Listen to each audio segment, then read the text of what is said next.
Welcome back to the third and final video in this Maestro Mind Planner series. In this video, we're diving into the very heart of productivity and personal growth, goal setting. But we're not only talking about setting the goals, we're going to talk about how the planner can actually help you realize the goals and really turn them into a reality. Especially for creatives, goals can give us direction, motivation, and a sense of purpose. And within the Maestro Mind Planner, setting and achieving your goals can be a structured, rewarding experience. But before we continue, I definitely recommend that you check out the first two videos in the series.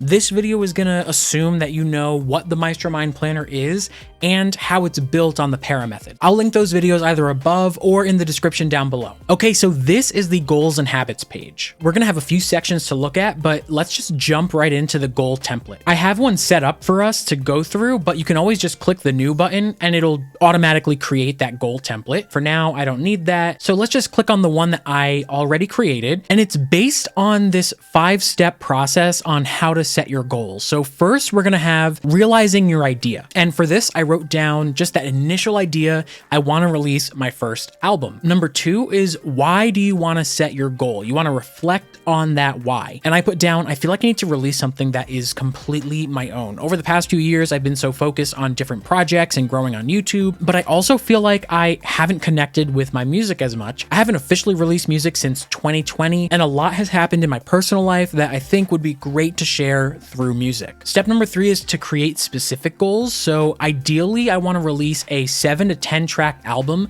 by the first Friday of July, and that is the start of the third quarter. This means that all prep and distribution should be done beforehand. That way I give myself a date, a time frame of when I can actually accomplish this goal. Also, getting specific will help you better create relevant habits. That's going to be important as we continue. Number 4 is planning out these goals. How am I going to plan it into my schedule? Every morning, I'm going to allow myself 30 to 60 minutes of free composition time. This is going to be dedicated to exploring ideas and different themes.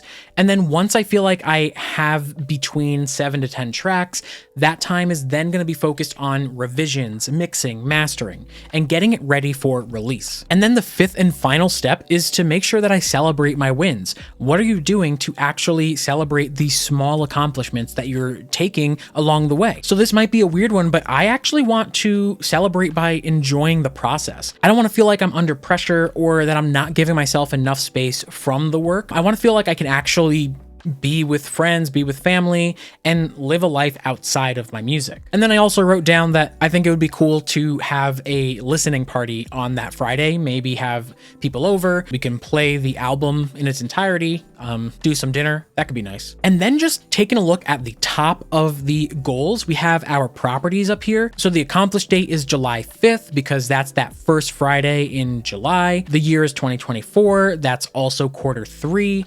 You have a drop-down menu to choose from.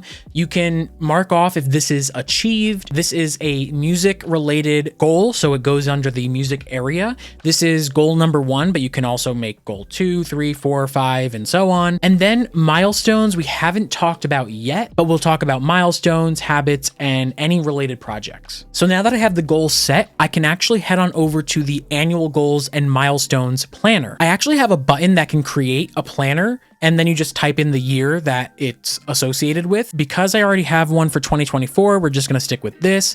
It's a drop-down menu, so you have your vision. What's one amazing thing you wanna happen this year? And I wrote down, and if you remember my project's idea from the last video, one of the things I said was I want to release more music. And I said I want to release a first full album and have it streamed and played by other musicians around the world. I think that would be really nice. And then based on the goal that we created through the 5-step process, goal number 1 is to release my first album by July 5th, 2024. And then I created some milestones, and these are great for measuring how you're doing in accomplishing that goal. The first milestone will be to finalize a set list of tracks that will go on the album. So I said 7 to 10 tracks. Ideally, I'd like to have a number, kind of set early on. If it is going to be 7, 8, 9, 10. Number 2 is going to be to have the music mixed and mastered. And number 3 is to upload the album to a distribution platform for release. And these are kind of like checkpoints to know that I'm on my way to accomplishing the goal. Now let's take a look at the habit that I created that's based on the goal. So I created this habit based on the 5-step plan that we looked at earlier. Spend 30 to 60 minutes per weekday to write 7 to 10 tracks. We're going to have a log number every time you check off that habit. The start date, I would like it to be January 1st. And then the end date, I would like it to be February 29th. So that gives me 2 full months to actually write 7 to 10 tracks. Automatically, I have a formula that determines how many weeks that is. So that's 8 weeks, 2 months. I wrote in how many times a week I would like to do this. So basically, because I want to do it once a weekday, that's going to be 5 times a week. And so this total target formula is going to multiply the weeks by the number of times I want to do it. So that's going to give me 40 times total. And then once January 1st rolls around and I say, okay, I completed this habit once today, it's going to show, okay, my progress is 2% done. And then the next day is going to come around and I put in 2 and I'm 5% done. And then let's say now I've done this a total of 26 times out of the 40. I'm 65% done. For now, I have not started that yet, so 0%. And again, this is related to music. This is related to my goal of releasing my first album. And then the last part of this page is the linking your goals section. This is a great view so that you can see how everything is related to one another. So first up, we see the set goals. So the year is 2024, quarter 3, goal number 1. We see the goal name, the accomplished date, related milestone, if it's complete or not, if there was a project related to it, the habit that it's related to, if we want to archive it, and the related area or resource. The milestones I actually brought over from the annual planner. So the first one was to finalize a set list of tracks. I chose February 1st for this because remember, the habit of 30 to 60 minutes of writing per week goes from January 1st to the end of February. Here, this is kind of like dead set in the middle. So this lets me have an idea as to whether or not I'm on the right track. If I'm ahead of schedule, if I'm falling behind, this will kind of force me to pick a number that makes sense for the timeline. And then we see the related goal number 1, 2024. And then the next milestone is to have the music mixed and mastered. And I said I would like to do that ideally by the 18th. So that gives me about a 2 to 3 week period after I've written the music to get everything mixed and mastered. And then I said to upload the album to a distribution platform for release. I wrote down maybe May 1st. This is going to give me about 2 months to the deadline, July 5th. This way, I give the distribution about a month, just in case something goes wrong. And then I have the month of June to really push promotion. That way I know nothing is going to go wrong. This is going to be released July 5th, that Friday. If we move on over to connect a project, I actually don't have any projects here right now. But once I get into the thick of things and, I actually have to carve out space and time for practice, or I have to carve out time to mix and master throughout the day, or, I do want to promote something, then I can actually link it to the related goal. And then the last view is the habits. And again, this will show us the habit that's related to the goal, the start date, our log number, the end date, how many times a week, and basically all the properties that we saw earlier on. And that's really an in-depth look on how I would start tracking all of my goals. Again, if you want to check out the Maestro Mind Planner for yourself, then definitely use the link in the description down below to learn more. All right, so we've seen how the planner is built on the para method and goal setting, but we do have a few more features to take a look at that I think are worthwhile. And those are going to be the daily entries, notes, and databases. Let's start off with the daily entries page. Throughout the planner, we have spaces that are dedicated to tracking your projects, your tasks, your goals, but I wanted a space that will also track your daily life. We did touch on this a little bit during the first video when we looked at the dashboard, but daily entries are kind of like your journal entries for personal reflection. So before we go over the page itself, let's just take a look at today's daily entry. So here I created some buttons that kind of go over the checklist to remind you if you practiced your instrument today, if you wrote some music, you had some water, you took a break, went for a walk, or if you promoted yourself on social media. And then we have our daily reflection area, which shows you today's daily entry. and it's only ever going to show you today's daily entry. And based on a number from 1 to 5, you'll rate yourself on 6 different areas. So did you learn something new? Rate yourself 1 to 5. Did you practice something, your instrument? Did you practice your composition skills? 1 through 5. Did you feel like you connected with other musicians? How health conscious were you? Were you music focused? And what was your general motivation? And then automatically we have a formula set up so that it adds together everything 1 through 5, and it's going to give you a daily total of 30. And then if we scroll down some more, we actually have a section for 3 things to get done today, as well as the next 7-day task coming up. This is actually a new addition thanks to one of the Maestro Mind Planner users. They suggested that it would be a good idea to incorporate these tasks. That way we actually know what we have to get done in our daily entry. So let me actually take a look, because I did script out this video, the one that we're currently doing right now. So I'll check that off. I did wrap up some gifts last night, so I'll actually check that off. I do need to grade an assignment, but I'm currently recording these 3 videos right now. So let me actually write that down. Record videos 1 through 3. You know what? Let me say I'm going to grade an assignment. You know what? So I'll also say start editing. So these are 3 things that I would like to get done today. Now we have a section for what I'm most excited for. Honestly, I'm just really excited to finally get these videos going, because I've been planning on this for a really long time. And now that the 3 videos are basically recorded, I feel like I'm making progress. Who are some collaborators you'd like to connect with? Honestly, I'm not focused on collaborating right now because my main focus is this series. So I would like to get that done today, but I am expecting some work from Zach either this week or next week.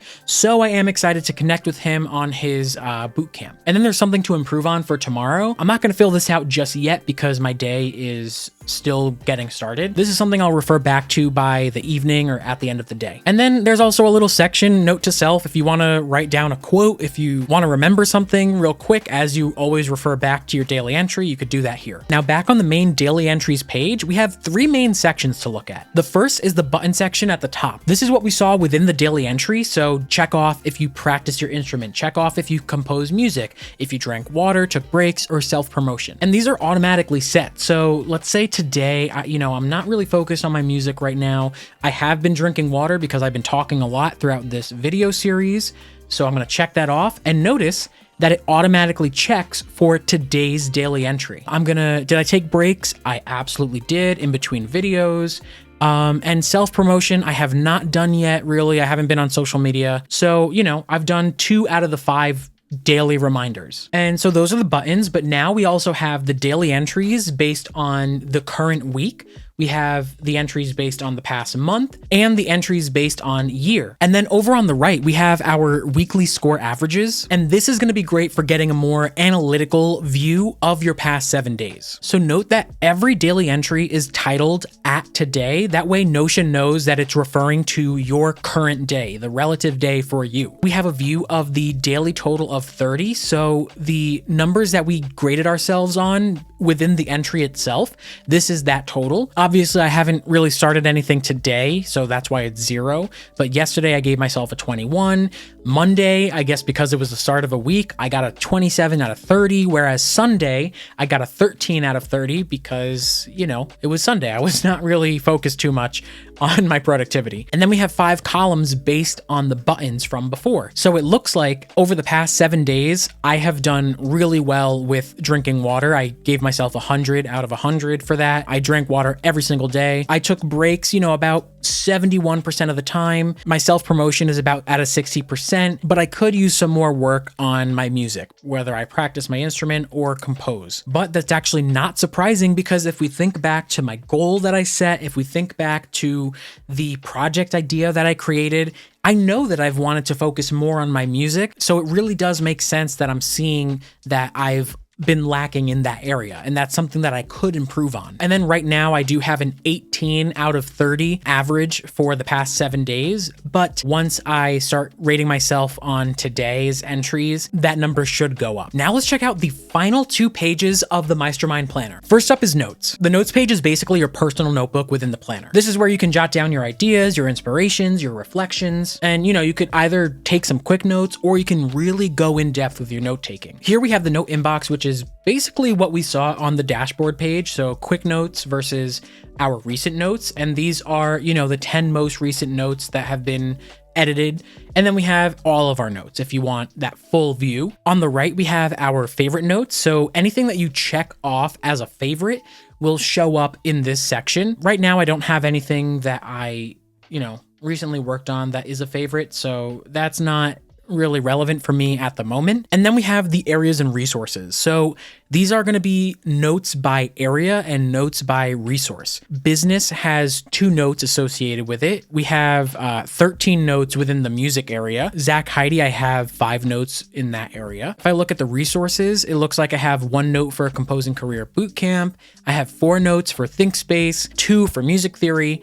And so that just gives you an idea as to how many notes are within a single area or resource. And I think the best part about the notes page is probably the notes templates. So the ones that actually come with the Maestro Mind Planner is definitely this note template default. This is kind of just like your basic starting page. Usually anytime you click a new note, it'll probably default to this one. I personally created some for myself, to script out a YouTube video for tags and description, some logged hours, some, feedback templates. So those are relevant for me, but the ones that you are also going to get within the planner is this learn something new template, as well as the music practice prompts template. So learning something new is going to be great if you are learning something on YouTube, if you're taking a course. This helps you distill information into its most important elements. And then we have the music practice prompts template. And this is great for tracking your time when you're practicing your instrument, whether you're practicing your composition skills. It asks you basic questions like, what did you actually practice? How long did you practice for? Was it easier or more difficult than last time? And what are you doing to make sure you stay consistent? But a new addition to this template is actually the Pomodoro timer. The Pomodoro technique is a time management method that is supposed to promote productivity and focus. Basically, you pick a task, you set a 25-minute timer for your work, and these are known as Pomodoros. You're gonna work on that task until your 25-minute timer is up, and then you take a 5-minute break, so your short break, and then every 4 Pomodoros, you take a longer 15 to 30-minute break. And I really like the Pomodoro technique because it minimizes distractions and encourages deep work. The time intervals make the work a lot more manageable, and regular breaks really help prevent burnout so that you can maintain productivity for longer periods of time. Okay, so those were the notes. Now this is our database page. Databases are basically the backbone of the entire planner. This is where all of your tasks, your projects, your notes, your entries, your areas, resources, everything is going to be stored. Think of this as a massive digital filing cabinet that makes sure everything is accessible for you. All of the views that we saw throughout the planner, all the tables, all the lists, all the calendars, those all come from and are based on these host databases. To be honest, you likely won't be on this page that often because everything that you need is probably going to be found throughout the planner itself. But if you wanted to go to the areas and resources database, then you have everything listed out in a table view. If you wanted to go to your projects database, you can also go through and you'll see it in this full view, regardless if it's an idea not started or completed. Now, I do want to let you know that the planner also comes with access to the Maestro Mind mini course, which goes into detail into how every section and page and tutorial works. Plus, you also get access to a small like-minded community of musicians. And this is where you can focus on productivity or Notion tips and tricks. And this is also where I'm going to be announcing any major updates or changes to the planner. So don't forget that you can check out the link in the description down below to learn more. I hope you got some serious value out of this personal Maestro Mind Planner walkthrough. If you want to watch the rest of the series, then definitely check out these videos next. I'll see you over there. And as always, happy composing.